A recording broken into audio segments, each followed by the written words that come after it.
The Rainbow Tower. Written by Alex Tymms. Illustrated by R H Stewart. Episode 20. Yellow. Yellow's a bureaucratic nightmare, Clarice said as she checked the contents of a small backpack. It takes forever to transit up there, even with the right paperwork. Jed stood beside her. They were on the last balcony in green, preparing to cross into the next colour. Jed stared at the food she was rearranging at the top of the rucksack, for he couldn't remember the last time he'd eaten, and it was all he could think about. She noticed the hungry look on his face. "Here," she said, holding out a paper-wrapped package. Jed glanced at the bile-coloured lines snaking through the plants he could see behind her through the balcony doors. "The apples and carrots come from my allotment, well away from the nutrient lines. The bread, well, you'll just have to make up your own mind." Jed took the package while Clarice finished securing the pack on her back. "Are you sure the balcony above will take us to Yellow?" Jed couldn't answer. His mouth was stuffed with food. The sharp tang of the apple, the sweetness of the carrot, and the soft texture of the bread all mingled together in one delicious helping. Clarice raised an eyebrow at him and handed over her water bottle. Jed chewed a bit more, then took the bottle. The water tasted good too. Hunger and thirst had driven the images of recycled people and brains in tanks from his mind.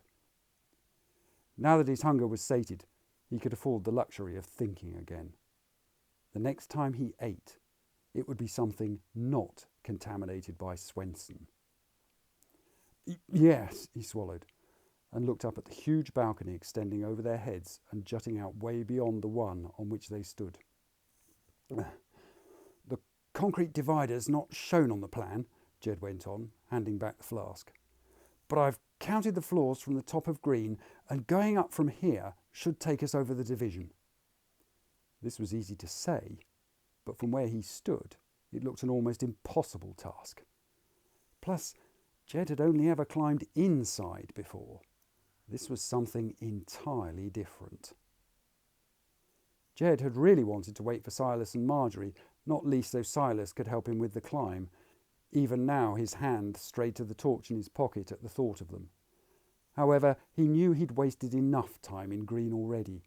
Clarice might be right about it taking even longer to open up Yellow, which is why they had to move now. "When we arrive, we'll make contact with Harris," Clarice said as green workers arrived carrying a lot of rope. "He was recently promoted, should be able to help." Jed had never seen proper rope before. All they'd had in Violet were rags knotted together into lengths. Jed took some and began tying it to a metal hook the Greens had also brought.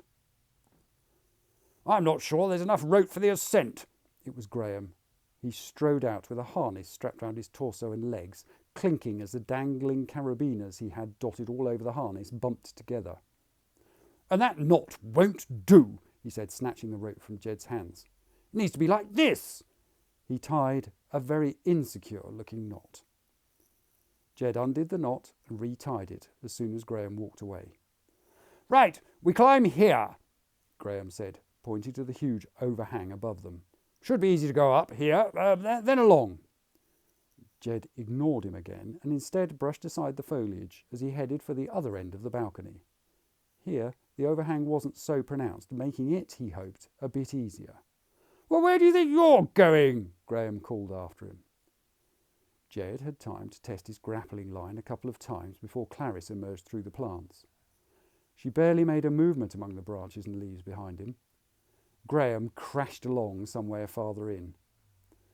Jed was trying to throw the line up and out, swinging it first under where he stood and then upwards so it caught on the balcony above. Clarice watched him but didn't say anything. On the third attempt, the hook stuck. Jed pulled hard on the rope just to make sure it was secure, then stepped up onto the ledge. He took a deep breath as he stood there. Far below was another balcony that might catch him if he fell, but it was still a long way down. On the recycling floor, Jed had climbed without thinking about it. Out here, felt very different, and as he looked down, he felt an almost insatiable urge to jump. Jed knew the other balconies and the clouds below them were a long way down, but something in his head told him all he had to do was to reach out and he could touch them. "Good luck," Clarice said, bringing him back to his senses. Jed nodded, told himself silently that he could do this, then swung out. Behind him, Clarice trailed the rest of the rope. Graham shoved his way through the foliage to her side and watched. "Well, good. About time he got on with it," he announced. Jed felt very exposed as the wind made him sway slightly, and above him the taut rope whistled. Looking down, he could see that the balcony below didn't jut out as far as he'd thought. If he fell, he'd go sailing past it and down to the clouds far below. Maybe he should have put on one of the harnesses Graham was wearing. Realising it was too late for that now, Jed began to climb. This rope was tricky to use. It wasn't as bad as the lift cable, for it didn't bite into his hands, but it also didn't provide the help the rough rag rope gave to his feet.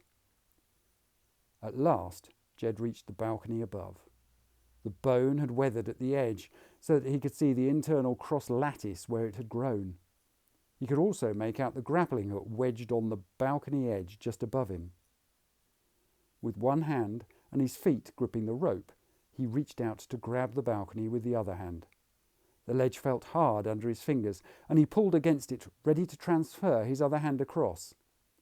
It was then the bone disintegrated. The solid crust covered a powdery inner, and Jed found himself falling in a cloud of white dust. He tried to grip with his feet, but they merely slid against the smooth strands. Through his trouser leg he could feel the rope rushing against him. He knew he didn't have long before it pulled away from him back to the green balcony, so in desperation he reached down with his hands. He grabbed the rope, feeling the cuts from the earlier cable climb tear open and the fresh skin either side of them burn as he clung on, jerking to a halt. His heart pounded in his ears. His hands didn't hurt, numbed by the adrenaline coursing through him, but he could tell they were bleeding. Out the corner of his eye he saw Graham and Clarice. Graham was shouting something, but thankfully the wind took his words away where they wouldn't bother him. Clarice had her hand over her mouth. So she was human after all, Jed noted, as he began to climb again. This time, Jed was more careful. He climbed over the edge, thankful that the grappling hook had still held, and eyed the collapsed piece of wall with suspicion. He tied off the line and pulled on the rope for the others to follow. Jed looked over the edge as Graham swung out, clinging to the rope for dear life. He waited for Graham to start climbing, but the man merely clung on, staring up at Jed and shouting something. Jed couldn't believe it when he at last worked out what Graham wanted him to do. He wanted to be pulled up. Swearing, Jed leant against the rope and began pushing his back against it. He didn't dare use his hands, for the adrenaline had worn off and they were too sore. Graham's face eventually appeared over the parapet. "Well, help me then," he barked, as he saw Jed straining to hold the rope the other side of the balcony. "Fine," Jed spat and walked forward. Graham dropped. "There, hey!" came a frightened cry from over the edge. Jed inched him back up again. "I'll get over myself, shall I?" Graham said as his face appeared again. Jed didn't answer, but glared at him. After much grunting effort, Graham collapsed over the wall at the edge. Chinking as he dusted himself down, Graham announced, "Well, that wasn't too bad after all." Jed once again had the overwhelming desire to push the stupid man over the edge. Jed watched Clarice climb over the parapet and step lightly onto the balcony. He didn't speak to her. Instead, he headed for the glass wall just visible behind them. Graham was having trouble removing the harness, but Jed just walked straight past him. The sooner they opened up yellow, the better. The glass door had the same locks as all the other balconies. Jed was just checking for the handle when he looked at the glass and froze in horror. Just the other side was a guard dressed in a pressed, clean, yellow uniform. His peaked cap sat squarely on his head, and he was staring straight at Jed. Thank you very much for listening to The Rainbow Tower. To see more of R H Stewart's excellent artwork, you'll find him on Instagram at roy.hootson.stewart. For Alex Tymms, why not try the novel OutCaste at ao3.com? Or, for something completely different, check out the Amier series on YouTube or at amier.com, also by Alex Tymms. The Rainbow Tower. Text copyright Alex Tymms. Illustrations copyright R H Stewart. The right of Alex Tymms and R H Stewart to be identified as the author and illustrator of this work has been asserted in accordance with the Copyright Designs and Patents Act 1988.